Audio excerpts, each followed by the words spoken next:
is called Crime Stoppers Atlanta. Tips can be anonymous, and there's even a reward. The number to Crime Stoppers Atlanta is 404-577-84. Imagine a random man comes up to you in the street and says, yo, I was about to get a case, but I talked to my co-defendant in the afterlife, and they said it was all good if I snitched on them, man. I know, it would be some weird situation going on, but that's exactly what T.I. has done, and Boosie is not cool with that. He actually came out and dissed T.I. yesterday. I think T.I. lying. I think he went up there and just got the fucking talking. You think something happened? We gotta go talk about the incident from the jump, because it is actually a pretty wild incident to say the least, man. Let's get into the situation that almost ended T.I.'s career before it even started, man. But before we do, I'm gonna need y'all to like, comment, subscribe. We're gonna run up this video, man. Check out the merch link in the description at StaySafeWorld.com, and make sure you run up those post notifications. Let's get it, man.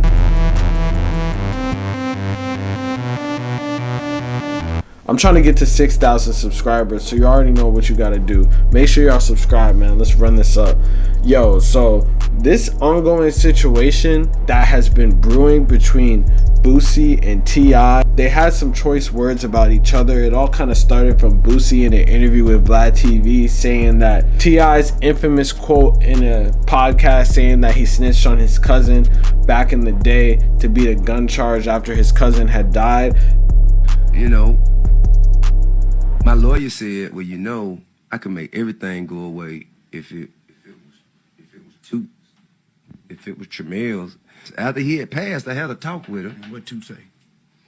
In the middle of the case, Boosie said it was all cap. He said that T.I. was probably snitching beforehand and all this type of other stuff, man. You know, we can listen to the words of T.I. himself. He basically described the situation that went down, and it all sort of starts back in the early 2000s in Atlanta, outside of Lenox Mall, you know, the famous mall in Atlanta, where T.I. was attempting to make a stolen boosted clothing transaction with a bunch of different people, you know, basically stealing clothes and then meeting people outside and selling them stuff. And in the middle of their meetup, apparently the mall security came, and then they basically got in the car and tried to dip. While they did that, mall security ended up calling the actual police stopping them, and T.I. and his cousin to their car basically with a gun. In that scenario, afterwards, Toot, who introduced T.I. to DJ Toomp, the producer behind hits like What You Know, 24's, and You Don't Know Me, was murdered during the court case. At the urging of his lawyer and with Toot's posthumous blessing, T.I. says Tip avoided incarceration by claiming the gun belonged to his cousin. He says that we caught those gun cases. Toot died. My lawyer said, well, you know, I can make everything go away if that was Toot's. If it was Tramel's, he said. After he had passed, I had a talk with him. Toot said, I'll take all the charges you got. If you can walk away free and put it on me, goddamn right. Cause I'll be damned if they gonna come and motherfucking extradite me from here. And Boosie was not having any of that, which totally makes sense.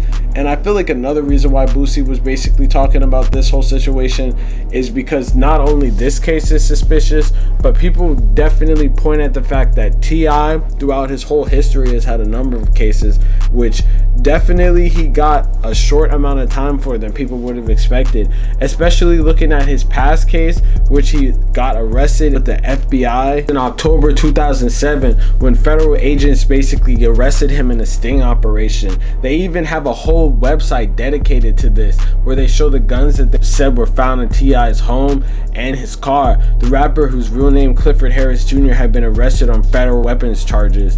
They also said that he went and tried to use his bodyguard to buy the guns in his name, and then he had a whole bunch of these guns basically in his apartment, ranging from mini Dracos to 100-round drum carbines and revolvers, man.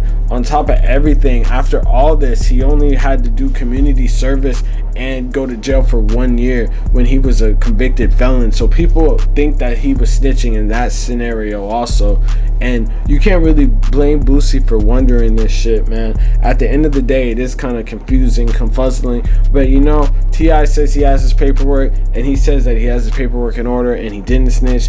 At the end of the day, I don't really feel like anyone should really care if you're just just like a fan of the music and stuff. But you know, it does make you wonder. I've always wondered, how do people get caught with a whole mini arsenal and still be able to walk the streets, man? It's a crazy scenario, and the people have been talking about this stuff for decades now. And maybe T.I. will clear it up, because he says that he's planning on bringing his paperwork to Boosie to show it to him, and was feeling some type of way about Boosie's comments, obviously. And anyone that really gets caught in these situations are always going to defend themselves. They're never just going to be like, nah, I did. But you know, he said he had a posthumous blessing from his cousin, so we got to take his word for it, man. But hey, let me know in the comments what y'all think about this crazy ass story. Let me know, man. Real say shit. You already know what's going on. Make sure you like, comment, subscribe, man. Trying to get to 6,000 subscribers, man. Go check out the merch, link in the description, man. Go check out the website if you want to go make videos like this. I have a whole section dedicated to that. It's a YouTube subscriber course, man. Let me know, man. Peace.